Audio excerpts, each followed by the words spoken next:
Chapter 3. The Documentary Evidence. Were Jesus' biographies reliably preserved for us? As a reporter at the Chicago Tribune, I was a document rat. I spent countless hours rummaging through court files and sniffing for tidbits of news. It was painstaking and time-consuming, but the rewards were worth it. I managed to scoop the competition with front-page stories on a regular basis. For example, I once stumbled upon some top-secret grand jury transcripts that had inadvertently been put in a public file. My subsequent articles exposed massive bid rigging behind some of Chicago's biggest public works projects, including the construction of major expressways. But the most eye-popping cache of documents I ever uncovered came in a landmark case in which Ford Motor Company was charged with reckless homicide for the fiery deaths of 3 teenagers in a subcompact Pinto. It was the first time a U.S. manufacturer had been criminally charged for allegedly marketing a dangerous product. When I checked the court file in tiny Winnemac, Indiana, I found scores of confidential Ford memos revealing that the automaker knew in advance that the Pinto could explode when struck from behind at about 20 miles an hour. The documents indicated that the automaker decided against improving the car's safety to save a few dollars per vehicle and to increase its luggage space. A Ford lawyer who happened to be strolling through the courthouse spotted me making photocopies of the documents. Frantically, he rushed into court to get a judicial order sealing the file from the public's view. But it was too late. My story, headlined, "Ford Ignored Pinto Fire Peril, Secret Memos Show," was bannered in the Tribune and then flashed throughout the country. Obtaining secret corporate memos is one thing. Verifying their authenticity is another. Before a journalist can publish his or her contents, or a prosecutor can admit the documents as evidence in a trial, steps must be taken to make sure they're genuine. Concerning the so-called Pinto Papers, could the Ford letterheads on which they were written be counterfeits? Could the signatures be forgeries? How could I know for sure? And since the memos had obviously been photocopied numerous times, how could I be confident that their contents hadn't been tampered with? In other words, how could I be certain that each copied document was identical to the original memo, which I didn't possess? What's more, how could I be positive that these memos told the whole story? After all, they represented just a small fraction of the internal correspondence at Ford. What if there were other memos, still hidden from the public's view, that would shed a whole different light on the matter if they were revealed? These are significant questions, and they're equally relevant in examining the New Testament. When I hold a Bible in my hands, essentially I'm holding copies of ancient historical records. The original manuscripts of the biographies of Jesus, Matthew, Mark, Luke, and John, and all the other books in the Old and New Testaments have long ago crumbled into dust. So how can I be sure that these modern-day versions, the end product of countless copying throughout the ages, bear any resemblance to what the authors originally wrote? In addition, how can I tell if these 4 biographies are telling the whole story? What if there were other biographies of Jesus that have been censored because the early church didn't like the image of Jesus they portrayed? How could I have confidence that church politics haven't squelched biographies of Jesus that were every bit as accurate as the 4 that were finally included in the New Testament, and that would shed important new light on the words and deeds of this controversial carpenter from Nazareth? These 2 issues, whether Jesus' biographies were reliably preserved for us and whether equally accurate biographies have been suppressed by the church, merited careful consideration. I knew that there was one scholar universally recognized as a leading authority on these matters. I flew to Newark and then drove a rental car to Princeton to visit him on short notice. The second interview. Bruce M. Metzger, Ph.D. I found 84-year-old Bruce Metzger on a Saturday afternoon at his usual hangout, the library at Princeton Theological Seminary, where, he said with a smile, I like to dust off the books. Actually, he wrote some of the best of them, especially when the topic is the text of the New Testament. In all, he authored or edited 50 books, including the New Testament, its background, growth, and content, the text of the New Testament, the canon of the New Testament, manuscripts of the Greek Bible, textual commentary on the Greek New Testament, introduction to the Apocrypha, and the Oxford Companion to the Bible. Several have been translated into German, Chinese, Japanese, Korean, Malagasy, and other languages.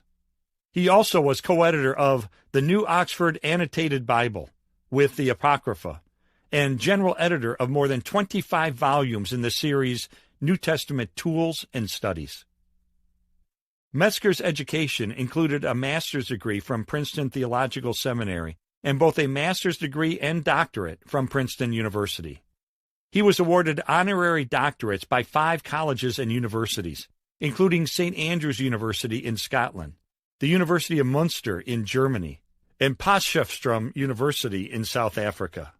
In 1969, he served as resident scholar at Tyndale House, Cambridge, England.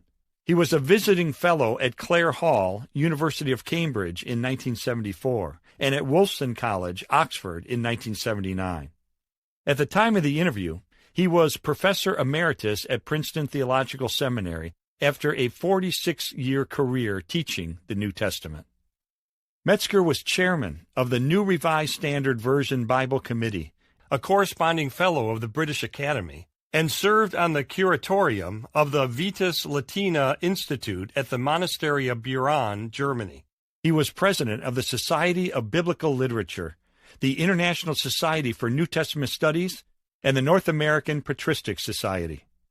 If you scan the footnotes of any authoritative book on the text of the New Testament, the odds are you're going to see Metzger cited time after time. His books are mandatory reading in universities and seminaries around the world. He is held in the highest regard by scholars from across a wide range of theological beliefs. In many ways, Metzger, born in 1914, was a throwback to an earlier generation. Alighting from a gray Buick he called my gas buggy, he was wearing a dark gray suit and blue paisley tie, which is about as casual as he got during his visits to the library, even on a weekend. His white hair was neatly combed. His eyes, bright and alert, were framed by rimless glasses. He walked slower than he used to, but he had no difficulty methodically climbing the stairway to the second floor, where he conducted his research in an obscure and austere office. He hadn't lost his sense of humor. He showed me a tin canister he inherited as chairman of the Revised Standard Version Bible Committee. He opened the lid to reveal the ashes of an RSV Bible that had been torched in a 1952 bonfire during a protest by a fundamentalist preacher.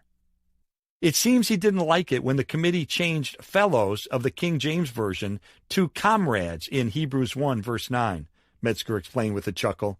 He accused them of being communists.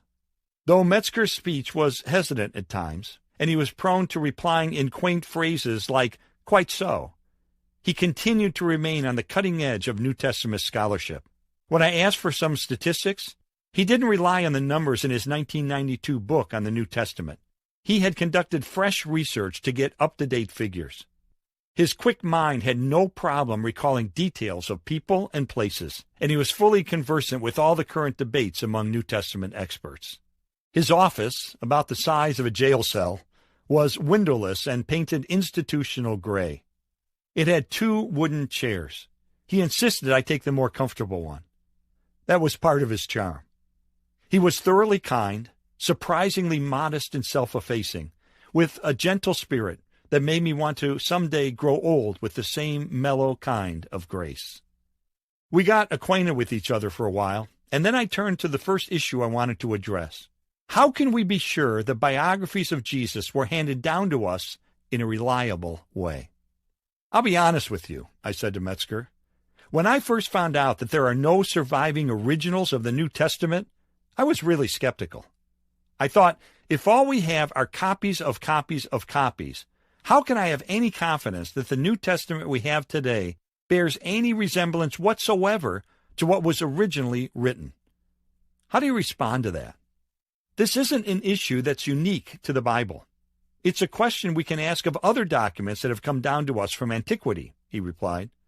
But what the New Testament has in its favor, especially when compared with other ancient writings, is the unprecedented multiplicity of copies that have survived. Why is that important? I asked.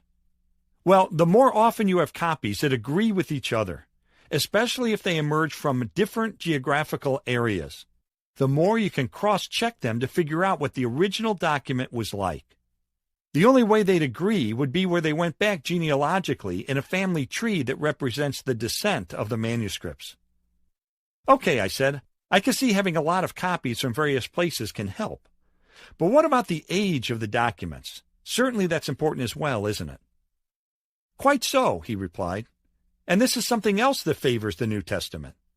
We have copies commencing within a couple of generations from the writing of the originals, whereas in the case of other ancient texts, maybe 5, 8, or 10 centuries elapsed between the original and the earliest surviving copy. In addition to the Greek manuscripts, we also have translations of the Gospels into other languages at a relatively early time, into Latin, Syriac, and Coptic. And beyond that, we have what may be called secondary translations made a little later, like Armenian and Gothic, and lots of others, Georgian, Ethiopic, a great variety. How does that help?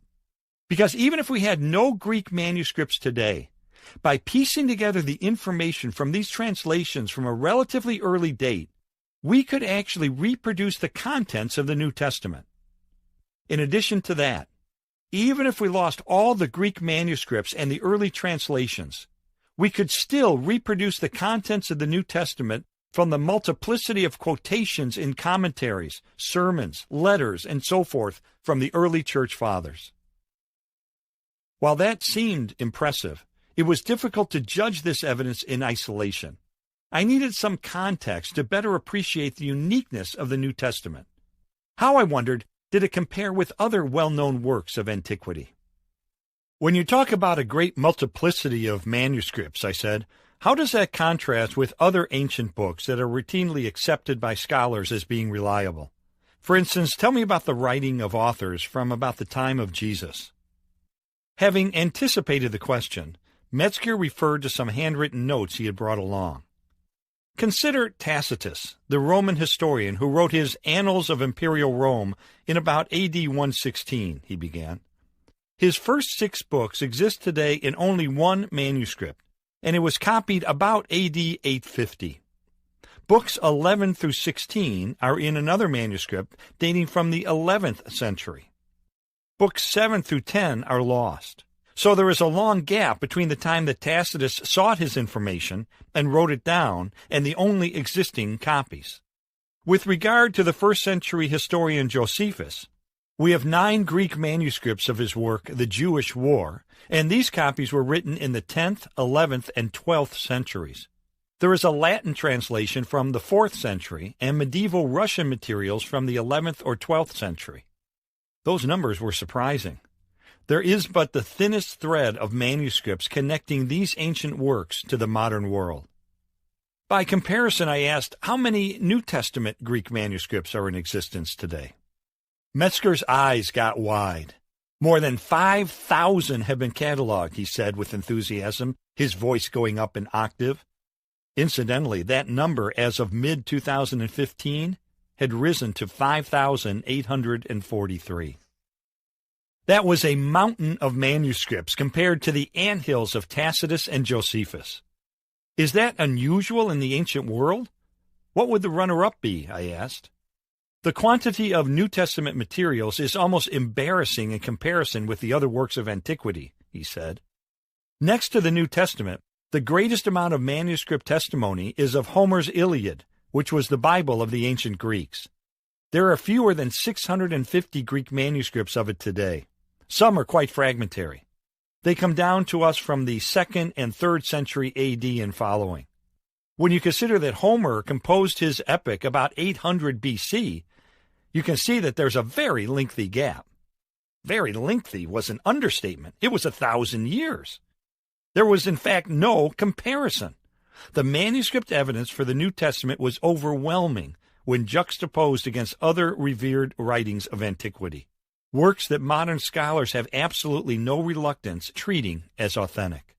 My curiosity about the New Testament manuscripts having been piqued, I asked Metzger to describe some of them for me. The earliest are fragments of papyrus, which was a writing material made from the papyrus plant that grew in the marshes of the Nile Delta in Egypt, he said. There are now 99 fragmentary pieces of papyrus that contain one or more passages or books of the New Testament. The most significant to come to light are the Chester Beatty Biblical Papyri, discovered about 1930. Of these, Beatty Biblical Papyrus No. 1 contains portions of the four Gospels and the book of Acts, and it dates from the 3rd century. Papyrus No. 2 contains large portions of 8 letters of Paul, plus portions of Hebrews, dating to about the year 200. Papyrus No. 3 has a sizable section of the book of Revelation, dating from the 3rd century. Another group of important papyrus manuscripts was purchased by a Swiss bibliophile, M. Martin Bodmer. The earliest of these, dating from about 200, contains about 2/3 of the Gospel of John. Another papyrus, containing portions of the Gospels of Luke and John, dates from the 3rd century. At this point, the gap between the writing of the biographies of Jesus and the earliest manuscripts was extremely small. But what is the oldest manuscript we possess? How close in time, I wondered, can we get to the original writings, which experts call autographs? Of the entire New Testament, I said, what is the earliest portion that we possess today? Metzger didn't have to ponder the answer.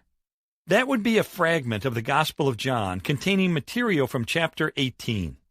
It has 5 verses, 3 on one side, 2 on the other, and it measures about 2.5 by 3.5 inches, he said. How was it discovered? It was purchased in Egypt as early as 1920, but it sat unnoticed for years among similar fragments of papyri. Then in 1934, C.H. Roberts of St. John's College, Oxford, was sorting through the papyri at the John Rylands Library in Manchester, England. He immediately recognized this as preserving a portion of John's Gospel. He was able to date it from the style of the script. And what was his conclusion? I asked. How far back does it go?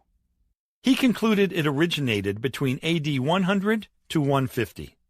Lots of other prominent paleographers, like Sir Frederick Kenyon, Sir Harold Bell, Adolf Deisman, W.H.P. Hatch, Ulrich Wilken, and others have agreed with his assessment.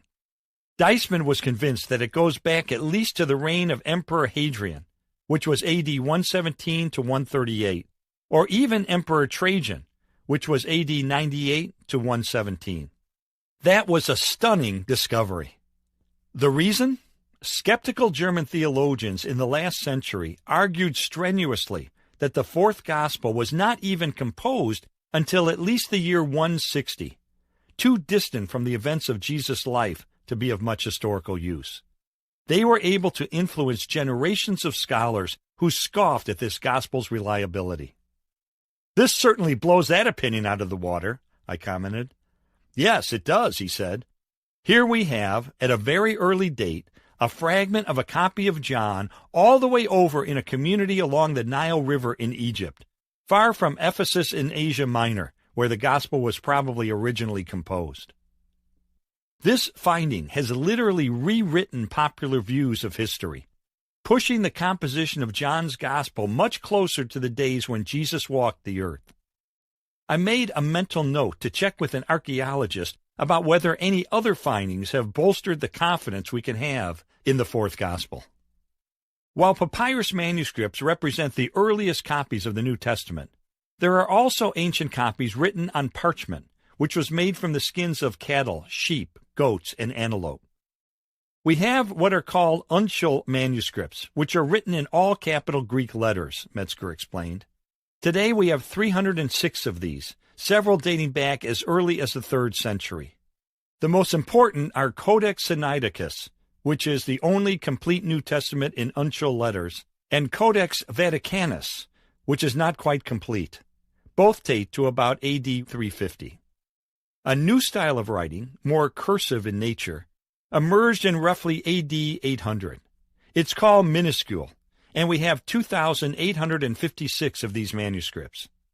Then there are